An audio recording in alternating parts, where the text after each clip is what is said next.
Welcome to Software Leaders Uncensored with Steve Taplin. Welcome to Software Leaders Uncensored, where tech leaders drop the filters and just tell it like it is. I'm your host, Steve Taplin, serial tech entrepreneur with 30 companies under my belt. I failed at 20 of them, but I scaled 10 of those to success. And I turned that roller coaster into my latest book, Fail Hard, Win Big, which is my story of how I've learned to take failure as a superpower, and where I share how custom software has been the key difference in making successful companies. Now I'm the CEO of Sonatify Technology. We are a nearshore software development company that partners with other organizations with our unique model of having US and LATAM resources to get things done and drive costs down. Today, I am joined by Ken Pickering, who is a multi-time CTO, who has a fun venture he's working on now, right outside of Boston, Massachusetts. Third engineering leader, has been a founder, a multi-time CTO. Ken, welcome to the show. Hey, thanks for having me, Steve. Good to be here. You bet. Ken, if you would, please give our listeners a couple-minute overview of your career and how you ended up at your current company, Scripta. Yeah, absolutely. I was an engineer for a while. I did that for about a decade.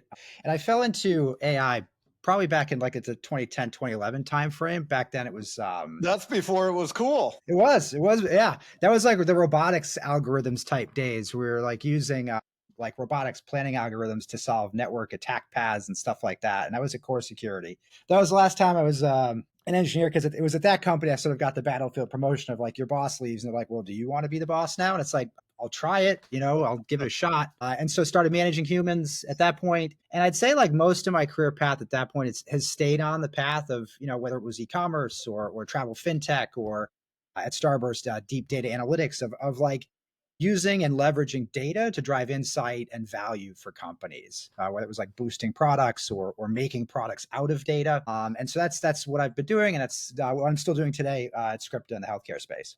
Awesome. Now, Scripta's got a pretty cool mission to make drug pricing transparent, fair, and personalized in what America's broken healthcare system has become. Please tell us more. Yeah, I mean, that's what drew me to it. I have no background in healthcare, right? So I came here about 7 months ago. I don't come from the space at all. But, as I looked at our system, I think we can all kind of agree that healthcare in the United States is definitely broken from a cost perspective. And, No doubt.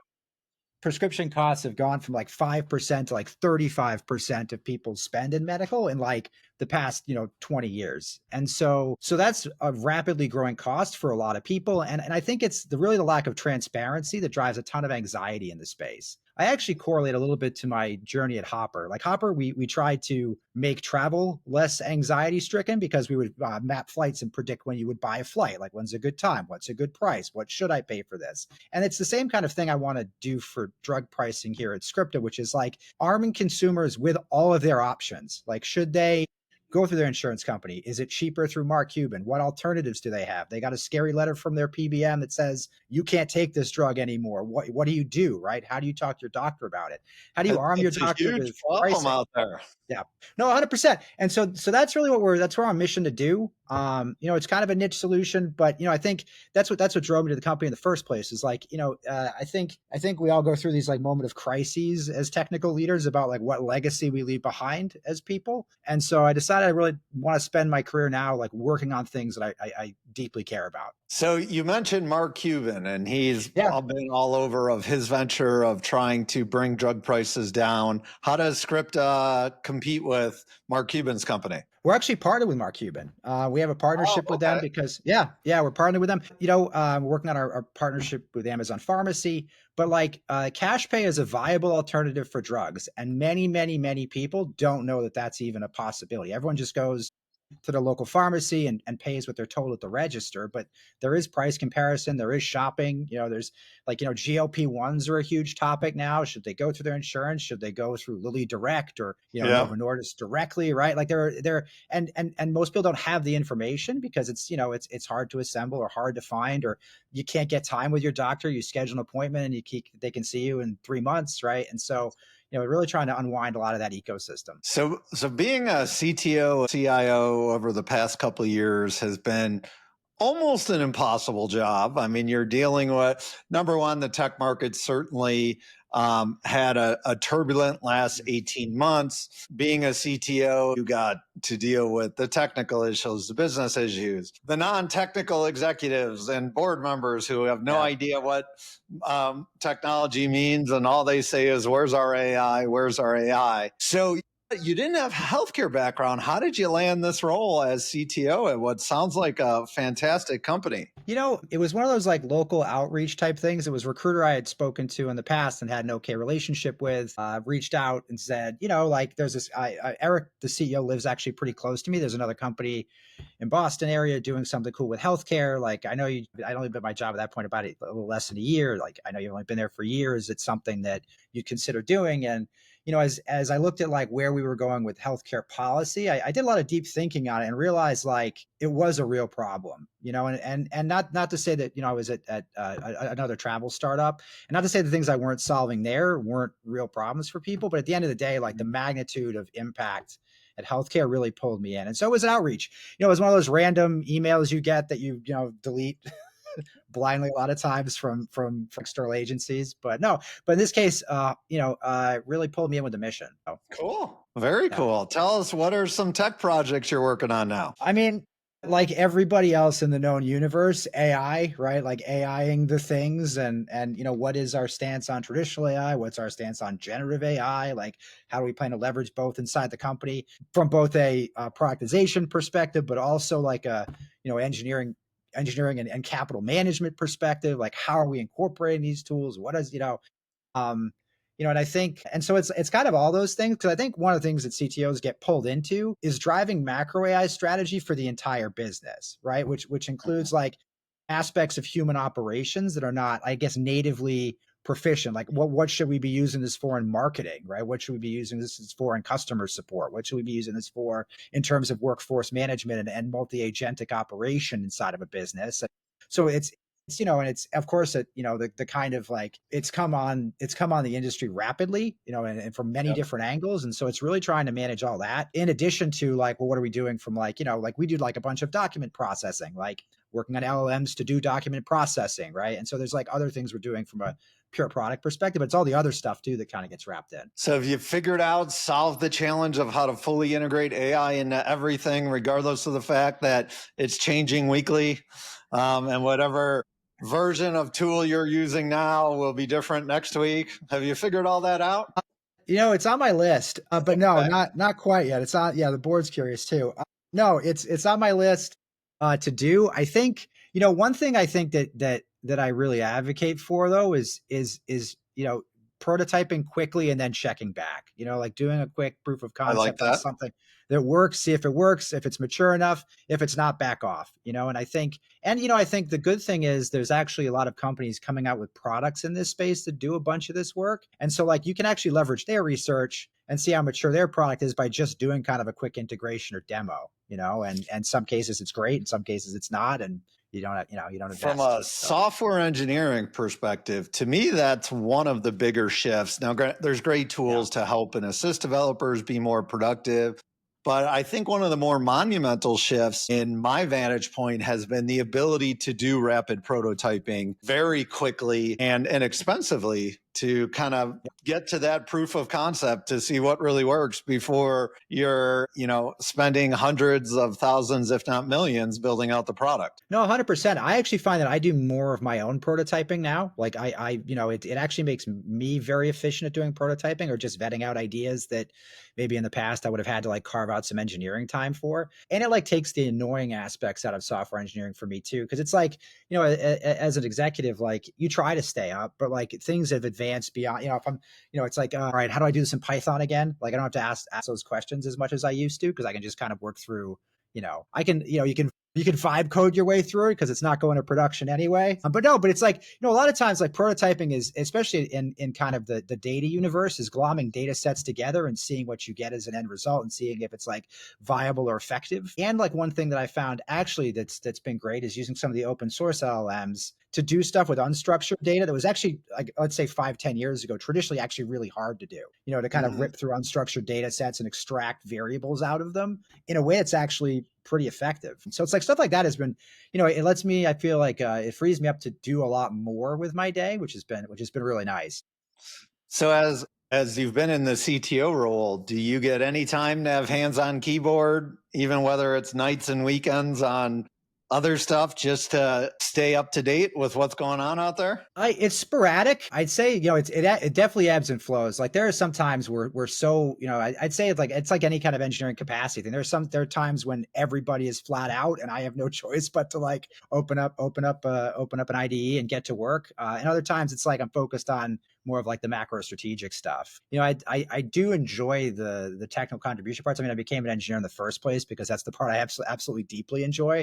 And Right. so sometimes it's nice to just kind of slip back into it for a while and spend a day or two like banging something out and feeling, So technically tell us productive. about your software engineering team, the work models. Tell us how you go about that. Yeah, I mean, right now it's when Script is going through a pretty big replatforming. That's one thing that I've been working on with them is like normalizing a lot of their data infrastructure and how we do like recommendation models and building more kind of ML into the workflows. But like it's like stereotypical. We have a bunch of Python on both the ML side, and then Airflow is like our language.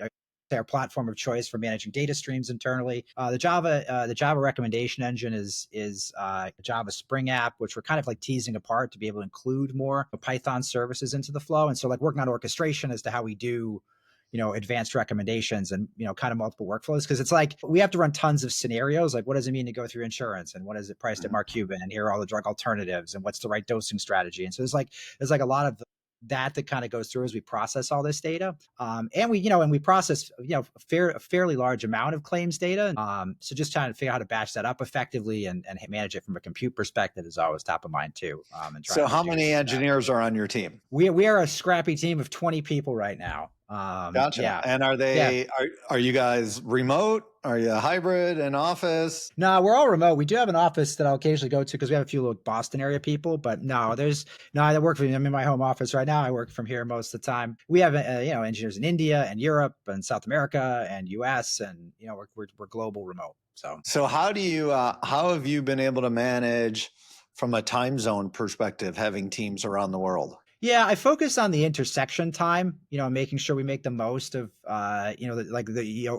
morning US East type time frame, because that's India's there, Europe's there, Pacific can get up a little early. And I ask people to be flexible with that. Like, and people are kind of used to working an asynchronous day. I think that's come with remote work to a certain extent. It's like people kind of breaking up their day and chunking in and figure out when they're, taking a 4-hour break midday, but then working in the evening in India is pretty common, for instance, right? And so stuff like that tends to work out. It's the whole, one of the things I love about the remote work is you can duck out for an hour to go to a doctor's appointment and nobody cares. Like you make it fit with your life, and like we're much more focused on like what did you deliver today rather than like did you sit at your desk for 8 hours? I watched your Slack go inactive. Like, how dare you?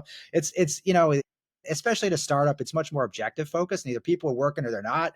And it's pretty obvious if they're not. So in the remote world and the changing tools out there, what are some key traits you look for when you're hiring engineers, and how are you verifying their experience and that they don't have a quiet keyboard, that they're just chat GPTing everything you ask? Yeah.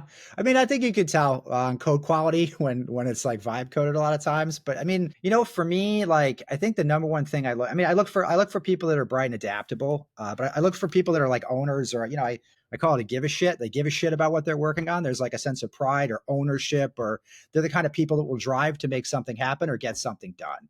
Because I think, in larger companies where there's like more bureaucracy and things like that, like you operate a little bit differently. But at startups, it's really about like, let's just drag this across the finish line. Because if it's not shipping, then we're not productizing. If it's not productizing it, we're potentially letting a customer down or not making money. And so that's really, I think, the key focus is like, let's focus on outcomes and deliverables and finding people that are smart and actually care about what they're delivering and making a difference. I think being at a mission focused company a little bit, being in healthcare, there are people that have partners that are diabetics and deal with these medical challenges. And so they get it to a certain extent. They know that every day, like we're saving more and more people on drugs. And I think that like makes people feel good. And so I think if you use that too, to be like, hey, like we're delivering value today. Like we're actually saving real human beings out there money. And that I think that helps, rather than just like, well, it's shareholder value, we have to, Maybe it doesn't resonate. maybe I'm just getting old, but I don't know anyone who's not just overwhelmed with the health insurance process, medication. My son has an autoimmune disorder and his medication is $9,000 a month. And we fight with insurance every single month to make sure he can have what he needs. I don't know anyone that hasn't been affected, and it's a cause everybody can relate to. Yeah. And everybody wants solved. Oh, 100%. No, I mean, it's, it's like I am well paid in technology. And I would say like more and more like medical costs have become an actual significant concern. I have 2 kids, a partner, right? Like my wife, like, goes, like uses the doctor's office too. Right. And so it's, we hit our deductible every year. We, I mean, as a family, we're definitely like driving that deductible. So yeah. So as a CTO halfway through 2025, what's the biggest challenge on your plate right now? I think it's for me, it's because we're kind of replatforming and delivering on product. It's that kind of stereotypical engineering challenge of you're trying to change the engine on a moving jet, like you're trying to like replatform everything, but you have to maintain consistent uptime. And yes, it would be easy if we could go into a vacuum for 6 months, but that's not the luxury. And so it's really the fine grained kind of slicing of prioritization and making sure we're set up for 2026 from a technology perspective well, but still making sure we make our commitments for this year. And it's like that, I think it's that kind of ruthless prioritization, because, it also it's not awesome to talk to stakeholders and deny their pet features and stuff like that, and navigate those internal like politics conversations. But at the end of the day, like that's, it's always trying to get more than and you think, you can with like, less than you wish you had. So what's the biggest bottleneck you have today, or anything that's slowing you down or standing in your way? I think it's honestly like at this company, it is debt, right? It's tech debt. Like it's just getting rid of some of the legacy stuff and removing anti-patterns. And, I think I'm as, I think, and I'm sure there are CTOs out there, resonate with this. Normalization helps a lot, right? Like normalizing your platform, normalizing how you deploy software, normalizing how, CI/CD works, normalizing observability, and log aggregation, just trying to like make it so there are less permutations of how everybody does things. And so really trying to focus on nailing those those consolidation points, because then we spend less time trying to get everything to interoperate and more time just, all right, this is our platform, this is how we deliver, let's go. So now, have you guys integrated any AI tools into your product or engineering operations that's become standard? I mean, we've been, we use Cursor internally. So we've been using Cursor as engineers. We are using a document processing engine, a startup called InvoFox. They were a Y Combinator startup. I'm actually using this tool called Maestro to aggregate Jira and GitHub workflows. So just I get a consolidated view every day of everything that's like contributed and submitted, tickets updated. It's like an engineering manager as a service. It's actually pretty great. I haven't heard of that one. That's interesting. Yeah, no, they're really early stage, but I've had great experience with them. Yeah, it saves me like 3 hours reading Jira, which if you can save me 3 hours reading Jira, I will absolutely buy your tool. And it's called Maestro? Maestro. Yeah, Maestro. Maestro. Okay. I think that's the Boston versus, Chicago accent. Maestro, Maestro. Yeah. No, that's a good one. And certainly Cursor's become a good standard within the engineering teams itself. It is funny though, Windsurf, Cursor, it depends what version you're on and what they roll out next, which is better. And it's kind of interesting with Windsurf, they were going to be bought by OpenAI and that deal fell apart. Yeah.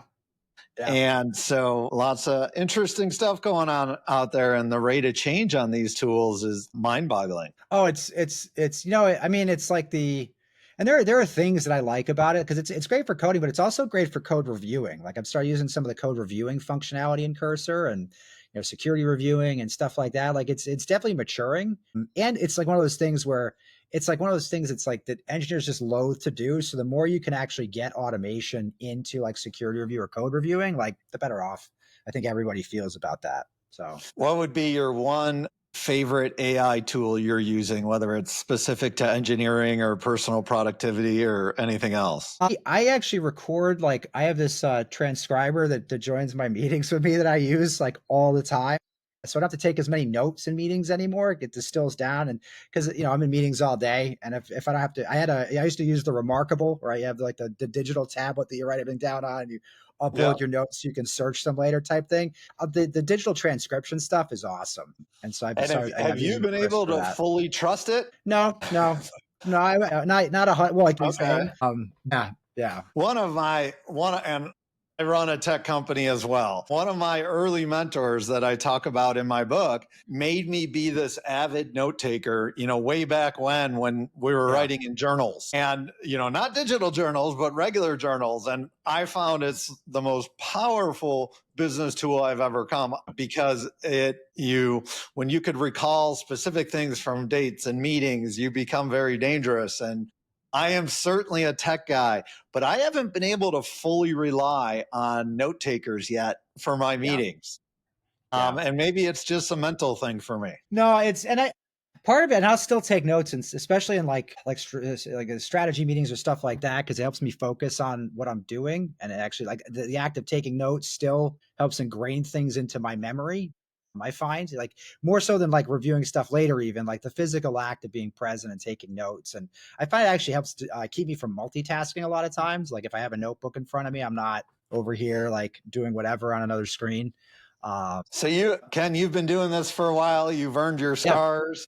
What's a piece of advice you'd give your younger self? Oh, it's a great question. I think it's to not be afraid of the uncertainty of leadership, I guess. I think that's always been like one of the things I didn't expect coming into it. And it's been sort of the hardest to deal with sometimes when you're the number one technology person at a company and there isn't really anybody you can go to for help and advice in some situations outside maybe a peer group. And I do recommend also cultivating a peer group of like-minded folks. But at the end of the day, it's grappling with that to a certain extent. And I think, I don't think, especially my first CTO gig, I don't really think I was 100% prepared for just the emotional and so managing that more effectively, I think would have been awesome. But of course, like I was in a travel company in a global pandemic, so I give myself some grace when I didn't foresee that air travel would cease to exist in the world for a while. You mean that's not your fault?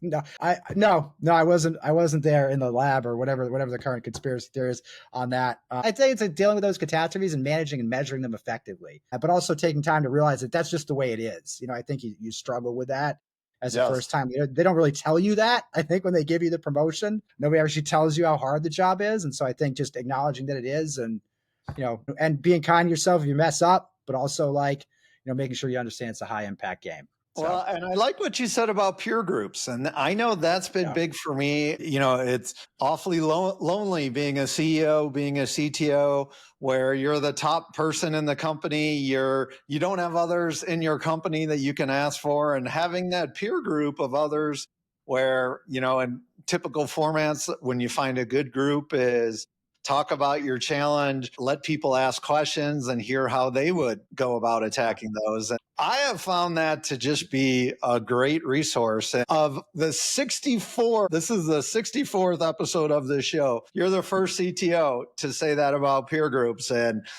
great point to bring out, because I know I have found those to be extraordinarily useful. Yeah. I mean, it's, the engineers, we struggle with social behavior a lot of times, right? Like we struggle with making meaningful connections, but a lot of these decisions matter, right? They matter to people's livelihoods and future success and income and families and everything else. And so, I'd say use every tool you have at your disposal to make the right decision, which includes, talking to other human beings. Awesome. Well, Ken, thank you for getting uncensored with us today. You have one of the coolest missions of work to do to tackle this huge problem in the healthcare industry. It sounds like Scripta is doing a great job at positioning itself to be a leader in that space. That's awesome. And, a lot of people talk about innovation and how to do things. You are one that is truly leading it, and really enjoyed your input on the show. Before we wrap, one final truth bomb or bit of advice you'd like to give to other tech leaders out there. I think failure is like one of the worst things you could ever do, but it's also like, I think the thing that propels you forward the most. And so don't be afraid to take risks. Don't be afraid to fail. I love the title of your book, by the way, because every time I've been gutted and failed, I've learned more about myself and I've come back better as a result of it. And so I'd say inaction is terrible. Don't be afraid to take risks. Don't be afraid to fail. I love it. And I'll tell you what, when I was writing I wasn't sure if I wanted to write this book and admit that I've had 20 business failures. I'm like, wait a minute, do I really want to say that? But if 30 businesses and 20 business failures, if I was a Major League Baseball player, that'd be batting 333. That would get me in the Hall of Fame. Yeah. And I agree with you, though. Unfortunately, you don't learn the same way from successes as you do failures. And your ability to deal with failures and use that as fuel is really what my book's about. And I love when other people have that attitude, because I think, especially in technology, I mean, stuff goes wrong all the time. And so you got to be able to fail forward. Ken, thank you so much. Awesome input. That's it for this episode of Software Leaders Uncensored. I'm Steve Taplin. If you like the show, hit subscribe. If you didn't like it, well, give it to your competitors. Tell them about it. They could probably use the help. Remember to fail hard, win big, and build what matters. See you next time. That's a wrap. Another great episode of Software Leaders Uncensored. Thank you guys so much for listening. I really appreciate it. It's a lot of fun doing this show. I love talking with great tech leaders. As a side note, if you're interested, check out my new book, Fail Hard, Win Big. This is the story of how I built 30 companies, failed on 20, and turned 10 into multi-million-dollar wins. The common thread with all of them was custom software. Also, if you need software development help out there, my company, Sonatify Technology, we deliver world-class software development engineers out of Latin America. We have a solid track record of helping companies launch better products and faster. Thanks again for listening. Appreciate it and appreciate you.